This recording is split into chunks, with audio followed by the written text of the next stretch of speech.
시대. 아니. 탑. 여론 뚱탑.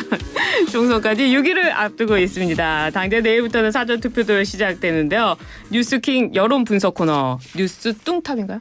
여론 뚱탑? 뚱탑이었죠. 뚱탑이었죠. 근데 우리 바뀌셨는데. 네, 탑. 저는 이름이 최병천이어서요. 예. 뉴스탑이 아니라 천. 네, 천으로 해도 되고 네네. 천이 더 낫겠습니다. 아 좋네요. 뉴스 뚱천. 뚱스카이로 바뀌어. 뚱스카이로 이제 올라갑니다. 좋습니다. 올라갑니다. 좋습니다. 저희가 여론조사를 가지고 예측을 해볼 예정인데요. 여론조사로 예측하는 거 맞추실 가능성 있을까요? 경제학자들도 경제 성장률을 잘 못 맞춘다고 그러는데요. 네. 네, 여론조사 전문가들도 나름 노력은 해보는 건데 네. 틀릴 수도 있습니다. 아 그래요. 우리 전문가께서는. 근데 뭐 여론 이 선거 의석수 예측이라는 것은 네. 다분히 이게 객관적이기보다는 주관적이 되게 십상이에요. 아 그래요. 그래서 사실 맞는 경우보다 그러니까 뭐 소 뒷걸음치다가 쥐 잡는 격으로 맞았는지는 모르겠지만 네. 끝까지 이건 유권자들을 무시하는 행위일 수도 있고 끝까지 지켜봐야죠. 왜냐하면 지금도 판세가 또 변해요. 그리고 선거 여론조사는 이 사실 연령대별 세대별 투표율이 제일 중요한데 그게 네.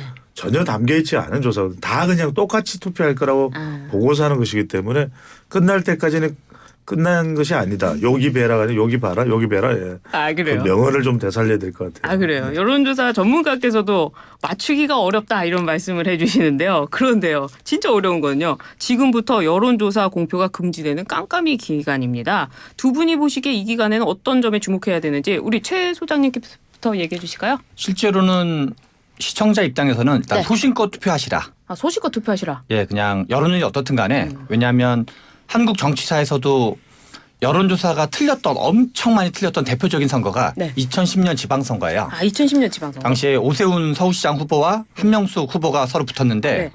여론조사만으로는 그때 15%에서 20% 가까이 지는 걸로 나왔어요. 막상 깠더니 네. 0.1% 차인가로 졌어요. 아 그랬죠. 그래서 그 뒤로 이제 여론조사 방법에 대한 여러 가지 논의와 이제 혁신이라든가 이런 게 좀 벌어졌는데 네. 그 뒤로 좀 많이 맞다가 잘 알다시피 미국 선거에서 아. 2016년 대선에서 트럼프가 될 거라고 아무도 생각하지 않았는데 그랬죠. 짠 하고 돼버렸죠. 네. 그런 것처럼 여론조사가 가장 발달한 나라가 미국인데 미국조차 그러니까 우리나라도 실은 나온 여론조사 가지고 나름 열심히 노력해서 하긴 하지만 유권자들은 첫 번째 가장 중요한 건 소신 투표하시라. 이게 가장 중요한 것 같고요. 그다음에는 이제 실은 분석하는 사람들 입장에서 보면 여러 가지 변수들 뭐 악재라고 불리기도 하고 지금 여당 쪽에서는 의대 정원 논란인데 그거는 좀 효과가 좀 많이 반감될 것 같고요. 네. 좀 한 20일 전에 했으면 괜찮을 수 있는데 의대 정원 극적 타결. 네. 그다음에 이제 민주당에서는 이제 후보를 둘러싼 지금 이제 우리 그 양문석 후보라든가 네. 김준영 후보를 둘러싼 뭐 불법 편법 대출 논란과 막말 논란 그게 아마 가장 중요한 변수가 될 것 같습니다. 아 그래요. 저는 풍속말을 얘기 드려야 될 것 같아요. 풍속마요? 풍문에 속지 마시오. 왜냐하면 지금부터는 여론조사 네. 공표 검증이 안 되니까 각 당별로 정치권에서 막 마구잡이로 주장이 나와요. 아 주장을 하는. 막 우리가 완전 압승하고 있다. 또는 뭐 우리가 이미 이제 다 네. 뒤집었다. 다 뒤집었다. 근데 뭐 확인이 불가합니다. 그래서 확인 저는 불가. 그리고 이제 지금 집에다 공보가 와 있는데 공보라는 게 이제 후보자들이 몇 명과 관련된 거잖아요. 그렇죠. 제발 좀 보시기 바랍니다. 왜냐하면 안 보시는 분들이 거의 대부분일 거예요. 그냥 이게 이성적 논리적인 투표가 되기보다 후보자들을 꼼꼼히 따지지 않습니다. 그냥 우르르 하는 그런 형태가 되면 결국은 22대 국회도 유권자를 무시하는 국회가 되기 쉬워요. 그래서 저는 어디를 선택하더라도 그건 어디까지나 오롯이 유권자의 몫이니까 네. 공보 집에 와 있는 그 내용도 꼼꼼히 보시고 범죄 기록이라든지 어떤 일을 했는지 우리 지역을 잘 알고 있는지 아니면 문인만 우리 지역을 아는 척 하는지 네. 이런 것들 좀 꼼꼼히 들여다봐야 될 것 같아요. 두 분 말씀 들으니까 여론조사 회사들이 여론조사를 왜 할까 이런 생각도 드네요. 분석이 안 한다고 하시는데. 아, 그런데요. 이 스윙보터 중도층 움직임에 사활을 거는 시기 아니겠습니까? 지금 상황에서 중도층이 이탈하게 된다면 어떤 이유가 있을까요? 실제로는 지금 이제 언론에서는 네. 선거 막판이 되면 부동층이 향배를 좌우한다라고 말을 하거든요. 네. 근데 실제로는 그 중에는 정치 저관층이 훨씬 더 많아요. 아, 정치 저관. 정치 저관층이 훨씬 많고 다만 여론조사에서 우리가 여론조사라는 개념이 오차범위라는 말이 네. 오차범위에서 우열을 가릴 수 없다는 의미인 거잖아요. 네. 오차범위 이내인 후보가 한 거의 40내 60곳 정도 될 거거든요. 맞네요. 그러니까 오차범위 이내에서도 뭐 한 표, 두 표, 100표, 1000표로 표가 갈리기 때문에 네. 어떤 그런 거라기보단 중도층 문제라기보다는 각종 변수 지금 뭐 민주당에서는 앞에서 말씀드린 것처럼 이제 우리 양문석 후보의 불법 및 편법 대출 논란, 네. 그다음에 이제 김준혁 후보의 막말 논란이 가장 큰 걸로 보여지고 네. 국민의힘 쪽에서는 이제 의대 정원을 어떻게 할 건지 이 두 가지 정도가 눈에 보이는 예상 가능한 이제 변수들인데 그거에 의해서 오차범위 이내인 곳에서의 변화들 그런 것이 아마 큰 변화들을 만들어내지 않을까 싶습니다. 아 그렇군요. 그러니까 이게 예. 짧게만 제가 보충을 드리면은 결국 마지막에 이제 좀 머뭇하고 있는 이른바 이제 유권자층은 대체로 중도나 무당의 성격이 강할 거예요. 이들은 이제 진영이 아니니까 이념이 아니니까 주로 방금 전에 최병진 소장님 말씀하신 대로 이제 언론 보도에 나오는 내용. 그러니까 의대 정원은 상당히 좀 또 대통령의 국정 운영에 였다가 좀 부담이 됐다가 조금 이제 털어내는 양상인데 네. 이게 얼마나 이제 효과적일지는 지켜봐야 되겠죠. 국민의힘도 부담이 된다는 내부의 목소리가 나왔습니다만 일단 굉장히 이제 막판 적극적인 회복 노력을 하고 있어요. 근데 이제 대신에 중도층들은 이런 이슈보다는 좀 이 보도와 관련된 언론 보도 내용에 많이 좀 귀를 기울이게 됩니다. 이 시점부터는. 왜 여론조사 결과도 발표가 안 되니까. 그러면 주로 이제 뭐 부동산 이슈 이게 특히 이제 중도층들이 경제적 이슈 그다음에 또 왜곡 발언 또 뭐 이런 좀 극단적인 그 발언 파장 과거에 뭐 최근에 이제 한 후보자의 뭐 역사적으로 뭐 성상납이다 어쩐다는 이런 것들이 그러니까 이제 중도층들이 이걸 영향을 받고 네. 투표를 하지 않으려고 했던 사람들이 이제 투표소에 올 수 있다는 점에서 충분히 영향이 줄 수 있다. 영향 변수가 된다라고 봐야 되겠죠. 영향 변수가 된다. 좀 말씀을 들어보니까 이제부터는 깜깜이 여론조사니까 국민의힘과 민주당 당내에서 아마 여론조사를 계속 해가지고 그거를 반영할 것 같은데요. 국민의힘 내부가요 분석한 거를 보면은 국민의힘은 한 100석 정도를 전망한 반면에 민주당은 110석 플러스 알파 이렇게 예측을 하고 있어요. 최 수장님 이거는 어떻게 보십니까? 국민의힘이 어제 발표한 내용이 이제 90 내지 100석이라고 발표를 했어요. 네. 왜냐하면 이제 100석이라는 100석 미만이 갖는 정책 의미가 있거든요. 아 뭐죠? 대통령 탄핵안을 발의할 수가 있고 대통령 거부권을 무력화시킬 수가 있고 네. 개헌을 통과시킬 수가 있어요. 그래서 이 세 가지를 얘기해가지고 국민의힘은 약간 엄살 작전이 좀 가미돼 있다고 봐야 되고 엄살 작전이다. 약간 엄살이 포함돼 있다고 봐야죠. 왜냐하면 일부러 뭐 95석에서 105석도 얘기 안 하고 일부러 이제 90에서 100석을 얘기했거든요. 우리가 지금 100석이 간당간당하니까 지금 도와달라. 좀 판세가 불리한 건 사실이지만 그래도 도와달라. 이런 거를 좀 읍소를 약간 좀 담고 있는 판세 예측 자체가 그렇다고 좀 봐야 되고요. 민주당은 지금 110석 플러스 알파를 얘기해가지고 네. 요거는 이제 내부 분위기랑은 좀 약간 다른 거죠. 뭔가 좀 조심조심 네. 뭔가 이렇게 그래서 상대방을 긴장을 안 시키려고 하는 그러니까 내부에서는 좀 이 정도면 좀 우리가 꽤 앞서고 있다라는 판단하고 있지만 약간 신중 그런 식으로 좀 보고 있다고 봐야 되죠. 그렇군요. 그러니까 좀 변한 게 있어요. 한 일주일 전만 해도 민주당은 이 분석보다는 더 자신만만했거든요. 굉장히 심지어는 뭐 자신만 있었어요. 200석 이야기도 나왔고. 예. 근데 최근에 이제 신용 모드로 접어든 것은 이제 이른바 우리가 흔히들 이야기하는 부자 몸조심 차원은 좀 아닌 것 같아요. 실제로 국민의힘이 상당히 좀 쫓아왔다라는 그런 분석들도 나옵니다. 그래요? 왜냐하면 이전보다는 이제 공식 선거운동 들어가고 첫 주말을 넘기고 좀 위기감에 따른 또 지지층 결집도 이제 보수 쪽에 있겠죠. 이제 그런 부분들이 영향을 줬는데 중요한 건 이제 이전보다 이제 국민의힘 상황에서 분석을 해보면 이전보다는 조금 이 분석이 조금 더 높아졌다. 그다음에 이제 50여석 정도는 그렇다면 이제 네. 40~50석 정도는 두 당의 분석을 보면 경합 지역이거든요. 경합 지역. 그러니까 이게 이제 이른바 이 사전 투표를 앞두고 세대별 투표를 높이기 위한 전략인 거죠. 그러니까 중요한 건 네. 결국 뭐 미국에서 92년도에 빌 클린턴과 아버지 부시의 대결에서도 악한 소수 주지사였던 클린턴이 그걸 들고 나오죠. 바보야. 문제는 경제야. 그러니까 이제 지금도 이제 그 얘기를 하고 싶은 거예요. 메시지를 지지층들에게 세대별 투표율이 제일 중요해. 많이들 투표 좀 해주세요. 이걸 이제 강조하기 위한 메시지로 봐야 되겠죠. 그렇군요. 경합 우세 지역을 좀 살펴보겠습니다. 양당에서는요, 이 전통적인 지지층 이외에 지역 이외에 경합 지역, 특히 수도권을 중심으로 경합 지역을 예측하고 있는데요. 국민의힘이 꼽은 권역별 우세 지역, 서울에 한 10곳 정도 되고 경기에 2곳 정도 되고 인천에 1곳 정도 되는데 이렇게 해서 여기를 이기면은 또 국민의힘이 또 앞설 수 있다. 또 근데 민주당을 보면요. 서울에서 우리가 한 32곳 정도는 이기고 경기는 뭐 거의 다 이긴다. 또 인천도 한 13곳 이겨가지고 이쪽으로 쫙 간다. 이런 분석들을 내놓고 있는데요. 최 소장님 이거는 어떻게 봅니까?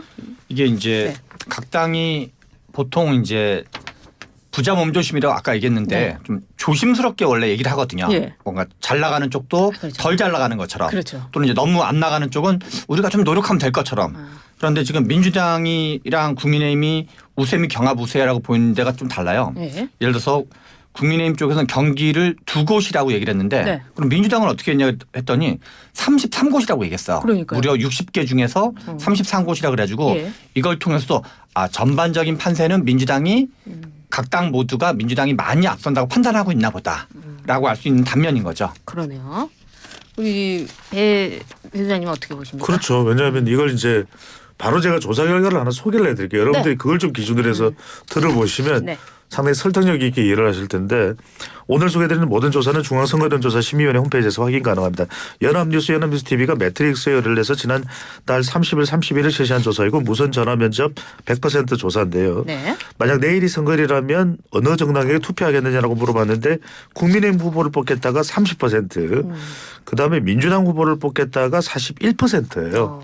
그러니까 이제 이 결과 자체가 기준으로 된다면 상당히 수도권 특히 이제 인천 경기죠. 그러니까 인천 경기인데 경기도가 저는 이번 선거에서 더 이제 좁혀진다면 특히 이제 경기도에서도 경기 남부 바로 이른바 반도체 벨트로 일컬어지고 있는 수원에서 용인, 분당 가물 지역 그리고 하남과 오산까지 이르기까지 아마 이 지역이 핵심일 거예요.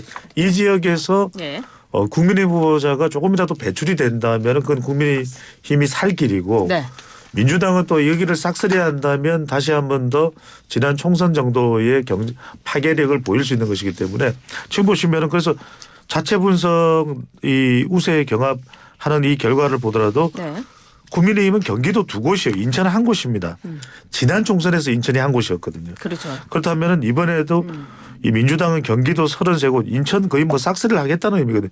제주는 싹쓸이에요, 민주당은. 그래서 판세 분석이. 그러니까 이런 걸 본다면은 결국 경기도인데 그래서 이 공영훈 후보, 네. 양문석 후보 여기에 이제 더 집중하는 이유가 바로 그 이유라고 봐야 되겠죠.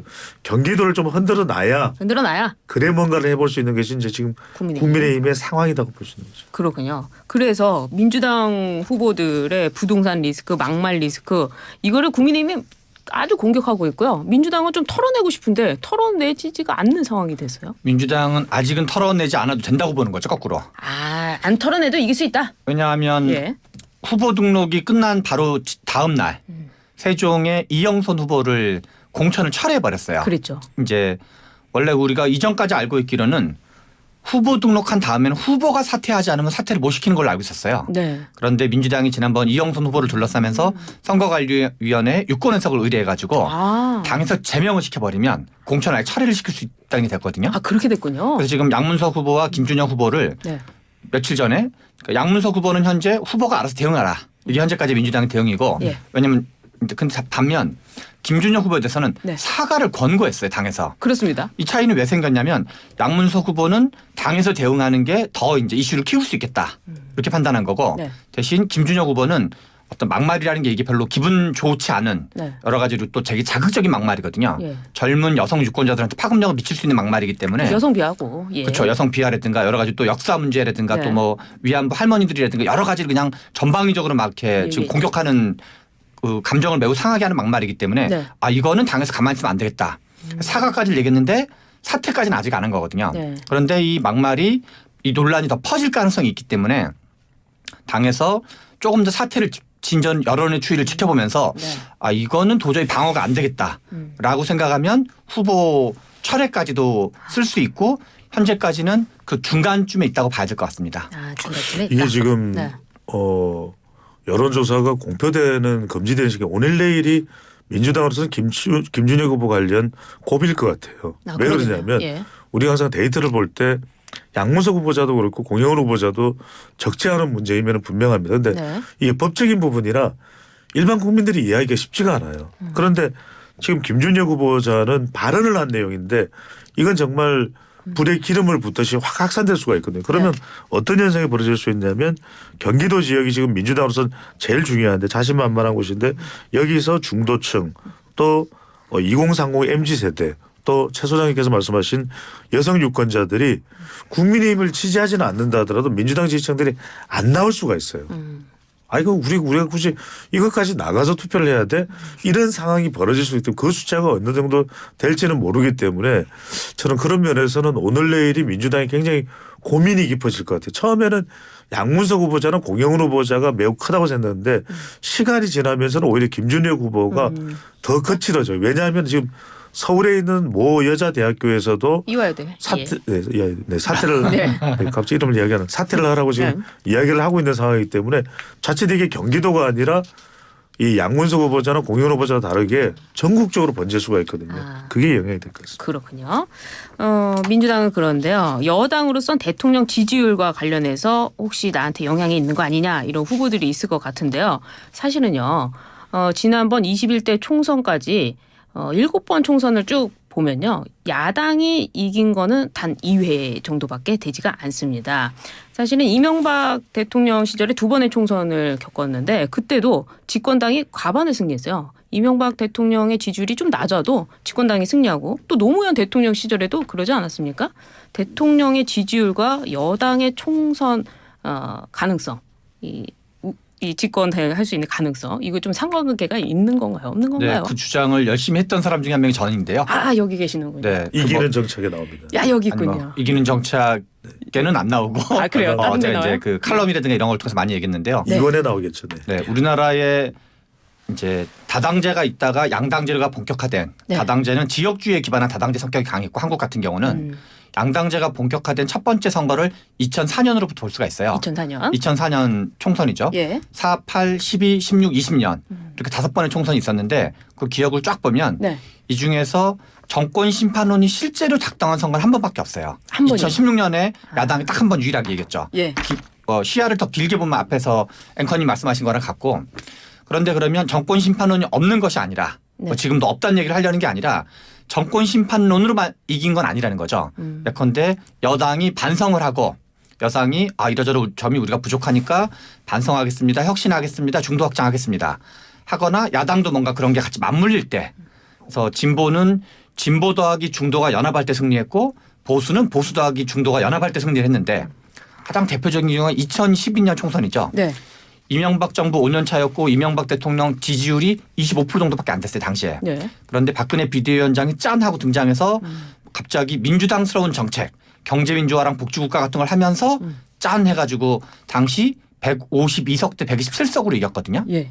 그런데 다만 현재 여론의 추이를 보면 이제 여당이 이러저런 대응을 미흡하게 해서 지금 윤석열 대통령이 이종섭 전 국방부 장관 및 호주 대사 임명 논란이라든가 황상무 논란이를 거쳐서 정권 심판론에 불이 붙은 건 사실이라고 봐야 될 것 같아요. 여러 가지 여론조사 흐름상. 네. 그래서 그거는 여당의 대응 미스가 있었던 거고 그리고 야당은 이제 이러저런 게 좀 합쳐진 건데 그래서 이번 선거는 얼마나 그것이 작동할 건지 다만 여론조사상에서 오차범위 이내인 것이 여러 가지 너무 많기 때문에 네.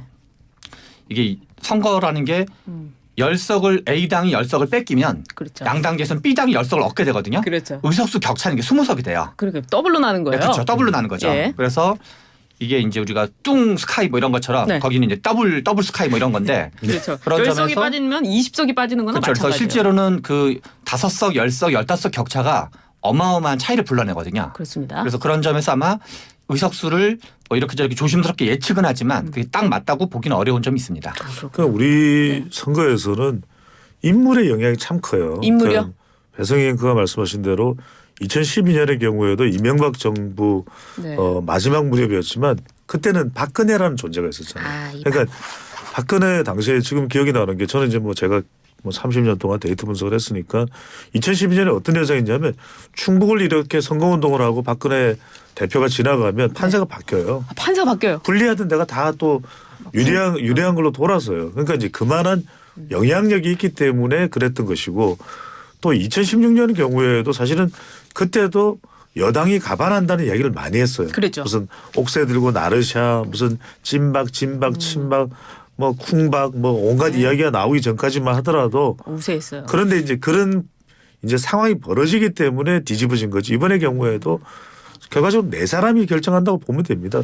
이 네 사람? 이재명, 한동훈, 조국, 윤석열 대통령 이렇게 네 사람이에요. 결국 네 사람의 영향력이 얼마나 플러스로 가느냐 마이너스로 가느냐 이 비율과 배율과 조합이 결정적으로 이번 선거 결과를 만들어낸다고 봐야 되는 거죠. 그렇군요. 이명박 정부 때 박근혜 비대가 있었던 걸로 본다면 지금 총선에서는 윤석열 대통령에는 한동훈이 있다 이렇게 봐야 되는 건가요?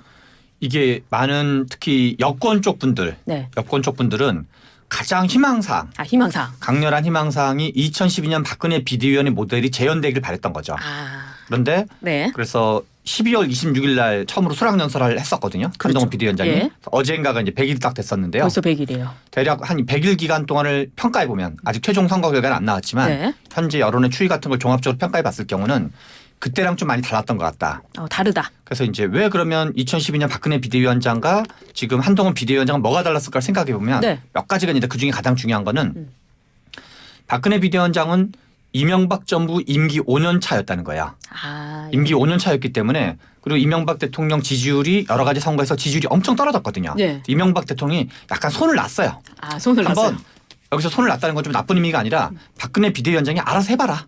내가 좀 이제 나는 좀 지지율이 떨어졌으니까 특별히 내가 간섭하지 않겠다. 정권을 주겠다. 그렇죠. 예. 그리고 임기 할 만큼 또 임기도 다 됐으니까. 그러니까. 예. 근데 지금 윤석열 대통령의 임기는 이번 5월 10일이 아니라 5월 10일이 되면 네. 그때 만 2년이 돼요. 우리가 선거는 네. 이제 4월 10일 날 총선이 있는데 네. 아직도 임기 2년이 안 된 거예요. 그렇죠. 그러면 윤석열 대통령 임기 60%가 아직 더 남아 있는 거예요. 10년 남았어요. 그러면 임기 60%가 남아 있는 대통령이 손을 놓는 거는 실은 말도 안 되는 거기도 하거든요. 예. 임기 너무 전반부로 봐야 되기 그렇죠. 때문에 예. 이게 중반보다는 약간 전반으로 봐야 돼요. 윤석열 대통령 임기는. 그렇죠. 3년이 남았잖아요. 그렇죠. 2년이 지나가는 3년 1개월이 남은 상황이기 네, 때문에 그렇죠. 그런 점에서 한동훈 비대위원장이 윤석열 대통령을 다 모든 걸 무시하고 오히려 그 권한을 더 앞세운다는 거는 약간 이치에 안 맞는 것도 있어요. 지금 상황이 완전히 다르는 거네요. 그렇죠. 그래서 일종의 현재 윤석열 대통령 살아있는 권력이고 그렇죠. 이명박 네. 대통령 약간 임기가 다 된 권력이었다고 그럴까요? 당시에. 그렇죠. 끝나가는 권력이고. 그러니까 그러면 무슨 차이가 있었냐면 2012년 박근혜 비대위원장은 뭐를 했었냐면 정책 변화도 같이 추구했어요. 정강 정책을 아예 정식 회의를 열어서 정강 정책을 뜯어 고쳤어요. 예. 그래서 흡수통일 있던 조항도 없애버리고 예컨대 복지는 퍼주기 복지 같은 거를 막 비난하는 내용도 다 바꿔서 뭐 보편복지와 선별복지의 결합이라든가 북한과도 협력하고 대화할 거 한다든가 그런 식으로 하고 경제민주화 복지국가하고 뭐 비정규직의 차별 해소도 노력한다든가 상당히 민주당스러운 정책의 상당부를 가지고 왔었어요. 네. 그런데 한동훈 비대위원장이 쭉 움직인 걸 보면은 이 속된 말로 이재명 대표 비판, 이재명 대표를 공격하는 거 말고 네. 그리고 살짝 윤한 갈등이라는 약간 제스처 플러스 알파. 네. 그다음에 이제 황상무 논란과 이종섭 논란에 대한 어떤 시정조치 요구. 그것도 약간 반박자 늦게 요청했다 봐야 되거든요. 그렇죠. 예. 그런 정도에서 이게 윤석열 대통령보다는 뭔가 정무적 균형 감각이 있었으나 그렇지만 뭔가 정책 변화와 이런 거를 주도한 거는 실제로 별로 없고 공천 과정이나 비례대표 논란에서도 실은 이게 한동훈 표 공천이라기보다 네. 뭔가 조율한 것 같은 느낌이 드는 공천이었거든요. 그런 점에서 저는 윤석열 지금 한동훈 비대위원장 특징은 네. 업둥이 비대위원장이었다. 업둥이요.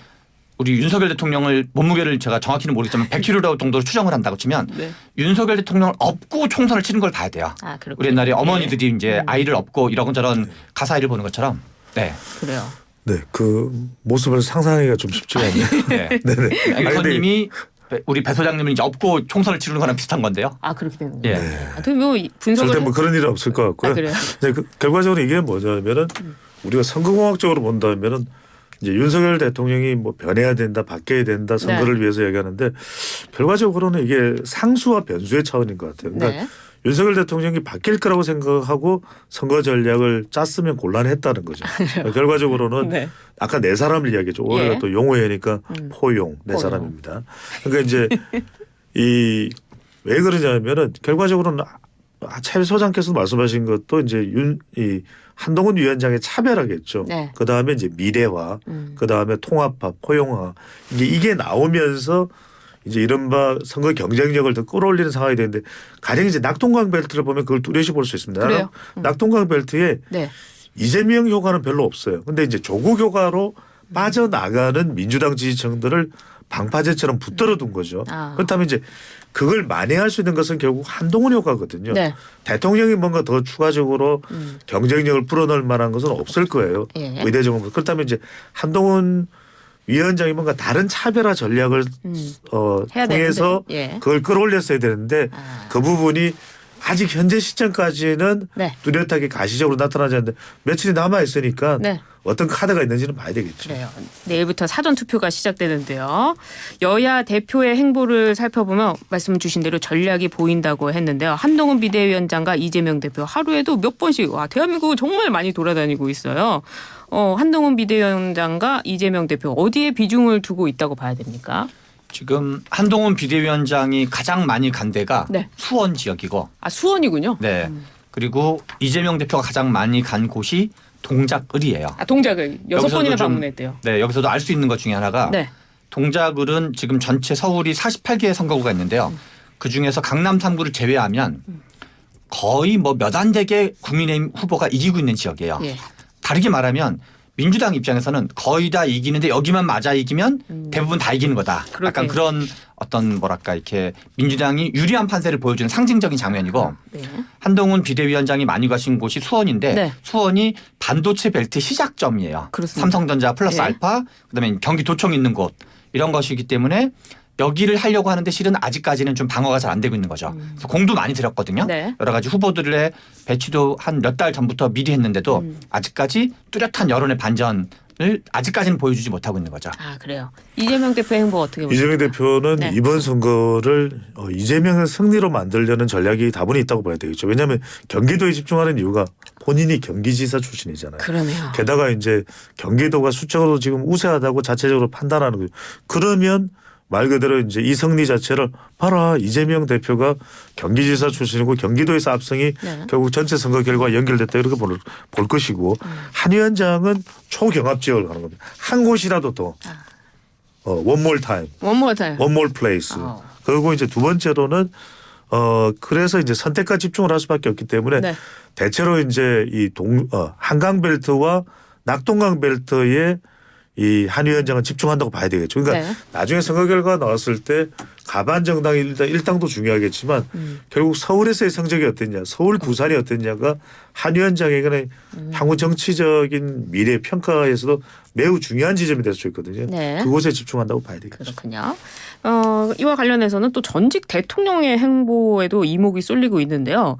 사실 전직 대통령은 국민의 대통령이에요. 그렇기 때문에 전직 대통령이 선거에 끼어든다는 것 자체가 굉장히 좀 문제가 될 가능성도 있는 건데 문재인 대통령은요. 파란색 옷을 입고 이미 후보 지원 사격을 했고요. 박근혜 전 대통령도 지원 유세를 하려다가 안 하셨어요. 그게 약간 다릅니다. 우리나라 대통령제 유래 자체가 미국에서 유래된 건데요. 네. 그리고 실은 전 세계에서 대통령제 유래가 결국 미국에서 처음 시작된 거거든요. 네. 유럽은 내각제와 입헌군주제 그렇죠. 전통이 있기 때문에 최근에 오바마 전 대통령이 뭘 하고 있냐면 바이든 대통령 후보 선거 유세를 하고 있어요. 그래요. 그래서 실은 그것이 이제 한국에서는 이게 약간 왕의 역사가 있었다 그럴까요? 네. 그래가지고 이제 왕조 대하듯이 대하는 경향이 있는데 네. 그 좀 다르게 보면 정당 정치 한 측면으로 볼 수 있는 여지가 있고 그래서 저는 이제 과거에 지금 이제 살아계시는 분이 이명박, 박근혜, 문재인 대통령 세 분이 지금 살아계시는 건데 네. 한 명의 대통령이기도 하지만 어떤 정당 정치에서 나왔던 분이시기도 하거든요. 네, 그렇죠. 그래서 저는 그리고 또 부울경이라는 지역이 현재 경남 지역의 민주당 의원이 3명 있어요. 네. 김해, 갑을, 양산을 있거든요. 네. 세 분의 공통점이 뭐냐. 노무현 대통령이 살으셨던 곳, 문재인 대통령이 살고 계시는 곳 이거여가지고 제가 뭐 부울경 관련된 걸 쭉 본사를 하면 이 부울경의 의석수가 이 87년 이후부터 지금까지 빵빵빵빵 42387이었어요. 빵빵빵빵 42487. 네, 근데 왜 언제부터 4가 됐냐면 네. 노무현 대통령이 된 다음에 됐고 언제 8이 됐냐면 노무현 대통령이 돌아가신 다음에 됐어요. 그런 점에서 이 부울경이라는 지역은 노무현과 문재인이라는 두 분의 정치인이 인생을 맷돌로 갈아 넣은 곳이다. 그런 점에서 아마 애착이 좀 남다르시지 않을까 이런 생각이 듭니다. 짧게만 좀 보충을 하면 네. 저는 오히려 정반대 생각인데 네. 저는 역대 대통령은 봉사와 침묵이 마땅하다. 봉사와 이렇게 침묵. 생각이 듭니다. 왜냐하면 우리 정치가 너무나 갈등과 분열의 구조에다가 미국과 다른 것은 미국의 경우에는 현직 대통령도 법적으로 선거운동이 가능해요. 그런데 우리가 이 선거에 어떤 발언하면은 얼마나 논란이 됩니까? 네. 공직선거법상 그렇게 해서는 안 되는. 그런데 전직 대통령이 저는 문재인 전 대통령도 박근혜 전 대통령도 나서서는 안 될 일이다. 오히려 전직 대통령 그냥 어느 쪽이든 간에 다 덕담을 나누어줄 수 있는 그런 문화가 우리 현재의 정치 문화로서는 더 필요한 거 아닌가 생각해요. 그래서 저는 오히려 전직 대통령이 생각 안 했던 유권자들이 이렇게 전직 대통령이 나서는 모습을 보고 오히려 이게 선거 지금 중후반을 넘어가는 상황에서 역풍이 될 것 같아요. 오히려 그걸 네. 보면서 지금 문재인 전 대통령이 경남 지역을 다니지만 오히려 수도권에서 이건 뭐야 이건 우리가 생각하는 그런 정치 문화 선거 문화가 아닌데 하고 오히려 자칫 이 플러스보다는 마이너스가 되는 거 아닌가. 저는 문 전 대통령도 박근혜 전 대통령도 이명박 전 대통령도 그냥 조용히 이렇게 봉사와 침묵으로 그렇게 이 대통령 이후의 삶을 사는 것이 맞지 않나라는 생각이 듭니다. 그러니까 진짜 양측이 다르네요. 정당 정치의 일부로 볼 수도 있겠지만 또 전직 대통령이기 때문에 봉사 침묵으로 하는 게 좋지 않겠느냐. 이 입장 다른 걸 들어봤습니다. 자, 이번에는요. 여론조사 전문가이시니까 예측 한번 해봐야죠. 다음 주에 이제 나오셔가지고 이 예측이 맞을까 안 맞을까 요거를 이제 결판 내야 되는데 자 우리 최 소장님부터 자 총선 이후의 결과 의석수 예상해 주시죠. 현재 민주당이 150석 이상을 단독 가반할 가능성이 높아 보인다. 이 정도로 예측을 하고요. 예. 딱 콕 집어서 하기보다는 국민의힘은 한 105석에서 125석 사이 정도가 예상이 된다. 그리고 조국신당은 예. 이번 선거 최대 변수 중에 하나는 확실히 조국혁신당이었던 것 같아요. 조국혁신당은 한 적으면 13석에서 많으면 한 15석 정도. 13석에서 15석 정도. 비례대표만으로. 와. 그러면 이제 한 20% 중후반 정도 되는 건데요. 예. 한 13에서 15석 정도가 예상이 된다. 그러면은 그 민주당의 비례대표는 어떻게 되는 겁니까? 포함해서 아까 말씀드린 이 겁니다. 포함해서. 예, 비례대표까지 포함해서. 150석에. 네, 150석을 단독 가반은 넘을 것 같다. 합쳐서 알겠습니다. 우리 배 소장님은요? 저는 최병선 소장님의 예측을 네. 소중하게 참고하고요. 저는 뭐 이전에도 예측을 안 해왔기 때문에 왜 예측을 안 하세요? 끝날 때까지는 끝난 게 아니다. 요기베라의 네. 이 명언을 대신으로 가름하겠습니다. 그래도. 네. 그래도 안 돼. 안 돼요? 알겠습니다. 지금까지 최병천 신성당 경제연구소장, 배종찬 인사이트 K 연구소장과 함께했습니다. 감사합니다. 네, 감사합니다. 고맙습니다.